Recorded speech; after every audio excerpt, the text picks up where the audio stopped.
chair defense, the baseball bat wasn't ridiculous enough, now we have a chair. So, if you don't have a chair, a lot of times they'll just use a stick like this because we can still do the move just as effectively without using an actual chair. But for the fun of it, we're going to use a chair, and just like the baseball bat, we'll see how many times he ends up on the chair. So, let's shut that out of the way and go ahead and use the chair. So, I'll show the move here, and then we'll break it down. So, you know, a folding chair might be easier. Here's what we got, a regular old chair. YouTube is wonderful. If you want to watch people get smacked in the face with a chair in a bar fight, it's on YouTube. So, you know, with all the weapon defenses, they're a little ridiculous, but it's better to have something than be completely unprepared. So, he's gonna overhead swing. As he winds up, I don't want to stay in the power arc. That's bad news. Just like all the other club stuff, I want to shut him down as he winds up. Look, on this big chair, that's a big, slow wind up. Okay? From here, I'm just maintaining my distance, closing the gap at a better time. But if he winds up here, what I'm looking to get is his elbows. So I'm stepping in, stuffing. From here, it just becomes a hip throw. Get on that chair, crash. So you can see how ridiculous it is. Okay, so we'll maybe go one more time with the chair.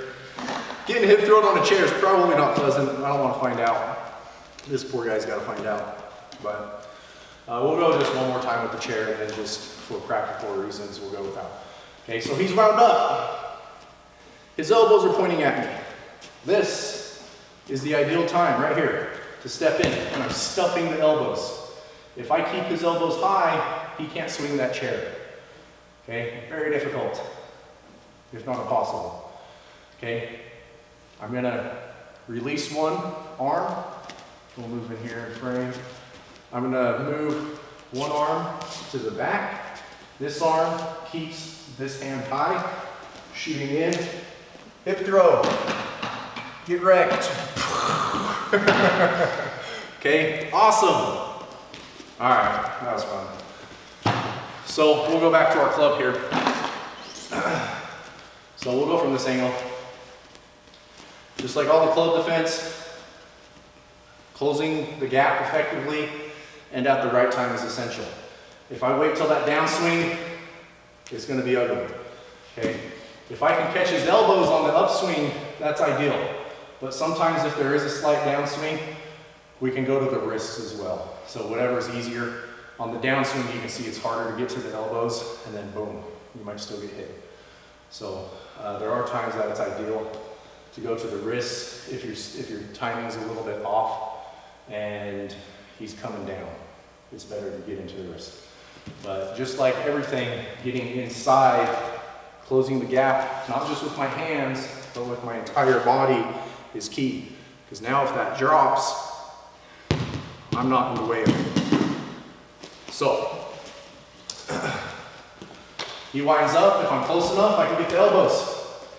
If I'm a little farther out when he winds up, sometimes it's already coming down and it goes to the wrists. Either way, I'm closing the gap, shooting in. Now he doesn't have that big chair to fall on, so it's a lot more practical just to use your club. Okay.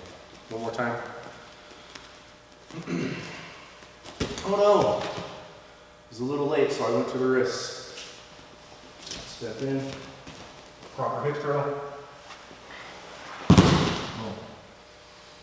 All right, there you have it, chair defense.